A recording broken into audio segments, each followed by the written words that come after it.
Read the Bible in 1 year. Day 198 of 358. July 18th.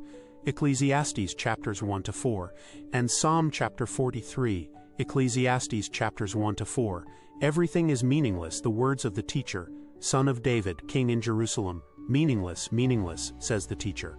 Utterly meaningless, everything is meaningless.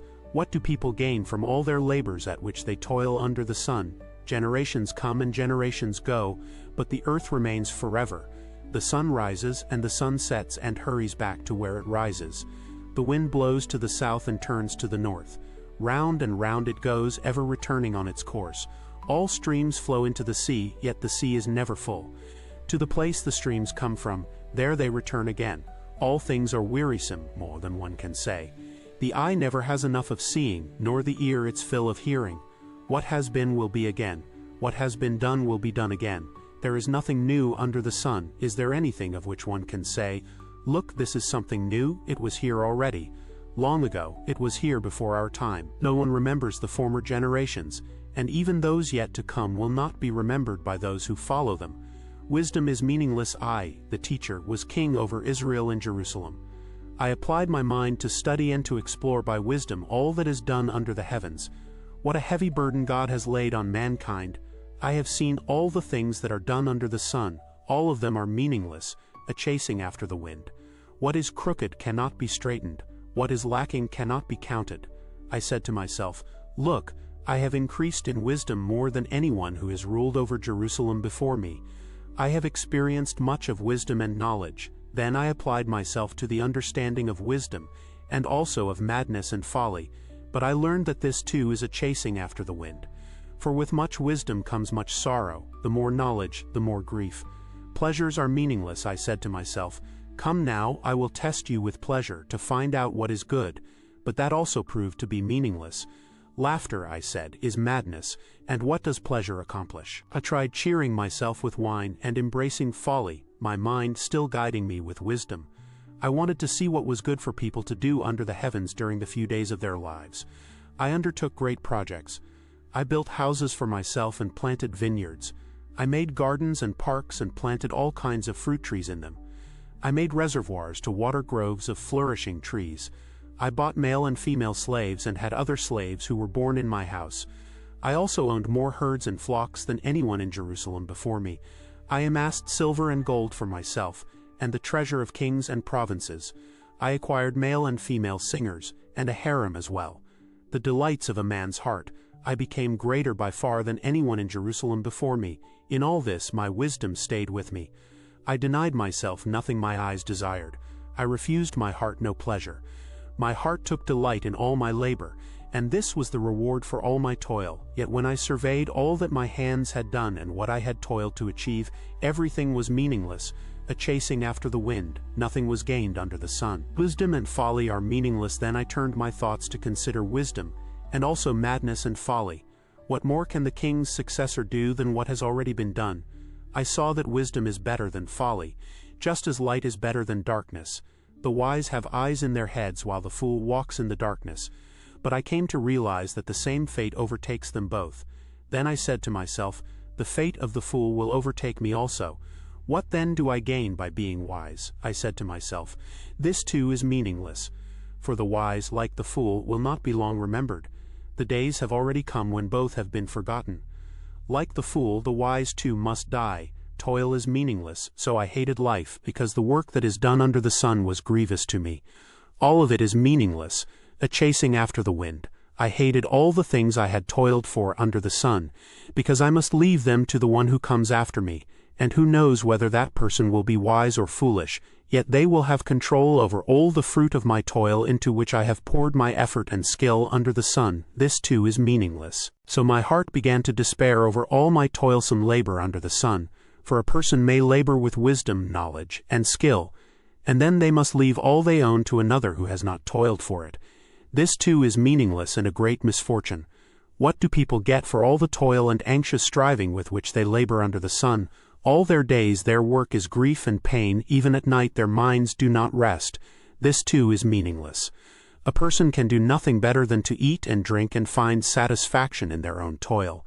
This too, I see, is from the hand of God, for without him, Who can eat or find enjoyment? To the person who pleases him, God gives wisdom, knowledge, and happiness.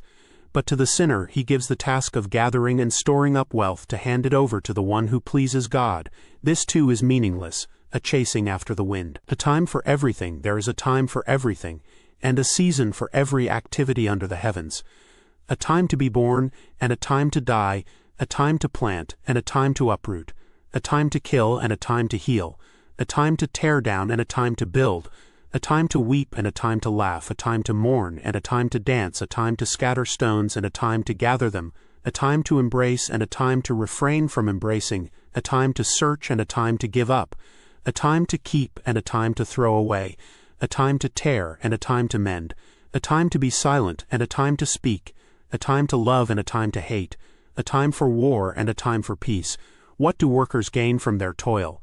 I have seen the burden God has laid on the human race. He has made everything beautiful in its time. He has also set eternity in the human heart. Yet no one can fathom what God has done from beginning to end. I know that there is nothing better for people than to be happy and to do good while they live, that each of them may eat and drink and find satisfaction in all their toil. This is the gift of God. I know that everything God does will endure forever. Nothing can be added to it, and nothing taken from it. God does it so that people will fear him. Whatever is has already been, and what will be has been before, and God will call the past to account. And I saw something else under the sun. In the place of judgment, wickedness was there. In the place of justice, wickedness was there. I said to myself, God will bring into judgment both the righteous and the wicked, for there will be a time for every activity, a time to judge every deed. I also said to myself, as for humans, God tests them so that they may see that they are like the animals. Surely the fate of human beings is like that of the animals. The same fate awaits them both. As one dies, so dies the other. All have the same breath. Humans have no advantage over animals. Everything is meaningless. All go to the same place. All come from dust, and to dust all return. Who knows if the human spirit rises upward, and if the spirit of the animal goes down into the earth? So I saw that there is nothing better for a person than to enjoy their work, because that is their lot. For who can bring them to see what will happen after them? Oppression, toil, friendlessness again. I looked and saw all the oppression that was taking place under the sun. I saw the tears of the oppressed, and they have no comforter. Power was on the side of their oppressors, and they have no comforter. And I declared that the dead who had already died are happier than the living, who are still alive. But better than both is the one who has never been born, who has not seen the evil that is done under the sun. And I saw that all toil and all achievement spring from one person's envy of another. This too is meaningless, a chasing after the wind. Fools fold their hands and ruin themselves. Better one handful with tranquility than two handfuls with toil and chasing after the wind. Again I saw something meaningless under the sun. There was a man all alone. He had neither son nor brother. There was no end to his toil, yet his eyes were not content with his wealth. For whom am I toiling? He asked. And why am I depriving myself of enjoyment? This too is meaningless, a miserable business. Two are better than one, because they have a good return for their labor. If either of them falls down, one can help the other up. But pity anyone who falls and has no one to help them up. Also, if two lie down together, they will keep warm. But how can one keep warm alone? Though one may be overpowered, two can defend themselves. A cord of 3 strands is not quickly broken. Advancement is meaningless. Better a poor but wise youth than an old but foolish king who no longer knows how to heed a warning. The youth may have come from prison to the kingship, or he may have been born in poverty within his kingdom. I saw that all who lived and walked under the sun followed the youth, the king's successor. There was no end to all the people who were before them. But those who came later were not pleased with the successor. This too is meaningless, a chasing after the wind. Psalm chapter 43. Psalm chapter 43. Vindicate me, my God, and plead my cause against an unfaithful nation. Rescue me from those who are deceitful and wicked. You are God, my stronghold. Why have you rejected me? Why must I go about mourning, oppressed by the enemy? Send me your light and your faithful care. Let them lead me, let them bring me to your holy mountain, to the place where you dwell. Then I will go to the altar of God, to God my joy and my delight. I will praise you with the lyre, O God, my God. Why, my soul, are you downcast? Why so disturbed within me? Put your hope in God, for I will yet praise him, my Savior and my God.